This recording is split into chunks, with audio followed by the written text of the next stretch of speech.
adalah seni dan pengetahuan untuk mengatasi suatu penyakit, injuri, dan deformitas melalui tindakan operasi. Tujuan tindakan pembedahan meliputi diagnosis, terapi paliatif, preventif, dan eksploratif. Aspek perioperatif adalah area praktik spesifik untuk menyediakan asuhan keperawatan pada pasien yang akan atau sedang dan telah menjalani operasi. Tujuannya adalah membantu pasien dan keluarga untuk mencapai tingkat sehat yang sama atau lebih tinggi dari sebelum sakit atau tindakan operasi. Persiapan perioperatif. Yang pertama, puasa sebelum operasi atau perioperative fasting.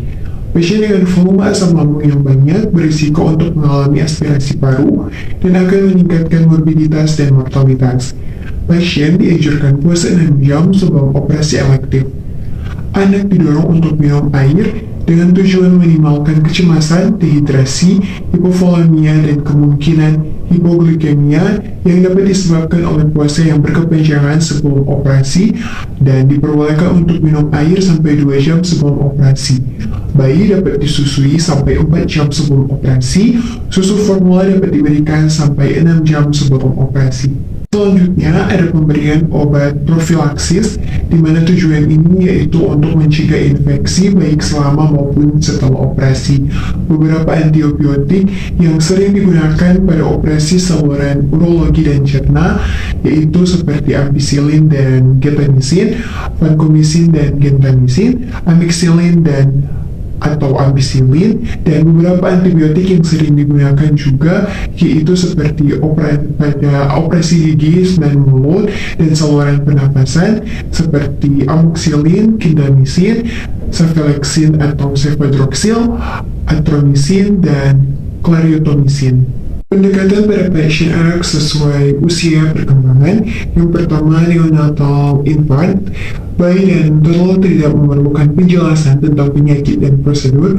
Penuhi kebutuhan dasarnya yaitu kasih sayang, ASI, kehangatan, dan suara yang tenang. Meminimalkan atau menurunkan stres dan kecemasan pada ibu atau pengasuh dengan cara memvalidasi kecemasan, memberikan dukungan emosional, express feeling seperti supportive listening, dan kolaborasi dengan psikolog atau psikiater. Jika kondisi memungkinkan, gunakan humor. Selanjutnya, berikan usapan lembut, gentle rocking, selimut hangat pada neonatus dan bayi, dan berikan layanan yang bergerak, berwarna, dan mengeluarkan suara untuk mendistraksi. Dukung orang tua untuk selalu bersama anak dengan cara ini sebagai meminimalkan stres akibat perpisahan, dan meminta pengasuh untuk membawakan benda-benda kesukaan seperti selimut, bantal, atau empeng, kelas anak, boneka, dan lain-lain. Dengan hal ini, kita dapat meminimalkan stres anak akibat perubahan lingkungan. Selanjutnya, toddler, di mana kita harus mendukung ibu untuk melakukan kegiatan dengan anak seperti rutinitas di rumah, dan hal ini dilakukan untuk meminimalkan stres anak akibat perubahan. Dukung orang tua untuk selalu bersama anak.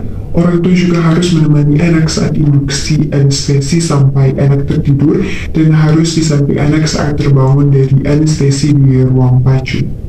Gunakan kata-kata yang sederhana dan diizinkan anak untuk memegang atau menggunakan alat-alat selama pengajian untuk membangun trust dan cooperation, dan juga mendengarkan bunyi jantung adik. Bagaimana kalau saya mendengarkan bunyi jantung? Selanjutnya, gunakan kata-kata yang sederhana dan izinkan anak untuk memegang atau menggunakan alat-alat selama pengajian untuk membangun trust dan cooperation. Contohnya seperti, saya akan mendengarkan bunyi jantung adik. Bagaimana kalau saya yang mendengarkan bunyi jantung mama dulu? Lalu setelah itu, saya akan mendengarkan bunyi jantung adik. Dan anak akan menggunakan ibu mereka sebagai barometer jika ibunya mau diperiksa dan papanya juga tidak takut untuk diperiksa, maka dia pun tidak akan takut untuk diperiksa. Atau bisa juga berikan pilihan pada anak seperti tangan kiri atau tangan kanan, dan gelas warna apa. Selanjutnya, pada usia prasekolah. Di sini anak sudah memiliki kemampuan bicara yang baik. Penting untuk menggunakan kata-kata yang difahami anak agar tidak terjadi abstrak. Dan misalnya kita menggunakan kata bius anestesi untuk dibuat pingsan, gunakan kata ini agar supaya anak tertidur. Jelaskan juga pada anak kenapa sakit dan harus masuk rumah sakit, bukan karena nakal tapi hanya membuat kesalahan atau sebagai hukuman untuk dia. Berbicara dengan pandangan sejajar dengan anak dan libatkan pula orang tua saat kita berbicara dengan anak. Penting menggunakan boneka, anatomi, dan mainan peralatan medis seperti contohnya stetoskop, suntik, dan lain-lain. Stetoskop ini digunakan untuk mendengarkan suara jantung sambil kita memeriksa kepada bonekanya. Sampaikan juga kepada anak bahwa saat dokter melakukan operasi, maka anak akan tertidur dan anak tidak perlu takut karena orang tuanya atau mamanya akan selalu menemani. Orang tua juga harus menemani anak saat induksi anestesi sampai anak tertidur dan harus di samping anak saat terbangun dari anestesi di ruang pacu. Usia sekolah 6-11 tahun. Di sini anak sudah memahami konsep sakit dan memiliki toleransi lebih untuk berpisah dari pengasuh. Mereka juga mulai menunjukkan kemampuan dan pengetahuan, maka kita harus mendukung untuk memberikan lebih banyak lagi kepada anak dengan cara kita menunjukkan dengan lebih banyak bertanya kepada anak ketimbang daripada orang tua. Misalnya, coba adik sampaikan apa yang membuat adik bisa dibawa ke rumah sakit. Mulai terpapar dengan informasi dari sinetron dan teman bermain, akan muncul rasa takut tidak akan bangun lagi setelah dibius atau bagaimana jika bangun saat dioperasi. Jelaskan pada anak bahwa tidur di rumah berbeda dengan saat dibius untuk operasi. Gunakan gambar atau video yang bisa membantu menjelaskan. Gunakan buku anatomi yang sederhana untuk menjelaskan organ yang dimaksud dan bagian yang akan dioperasi. Minta izin pada anak dan berikan pilihan. Misalnya, saya akan mengukur nadi, suhu dan tekanan darah adik. Adik mau yang mana dulu? Tanyakan pada anak terkait strategi coping yang akan digunakan. Misalnya bermain game, melihat kartun, mendengarkan musik, menggambar, memegang tangan atau memegang tangan orang tua mereka. Terakhir pada remaja, di sini kita fokus lebih kepada anak bukan pada orang tua. Jadi kita harus mendukung kehendak dan kemandirian anak seperti mandi dan memakai gaun. Ajak anak untuk mendiskusikan kasus dan mengambil keputusan.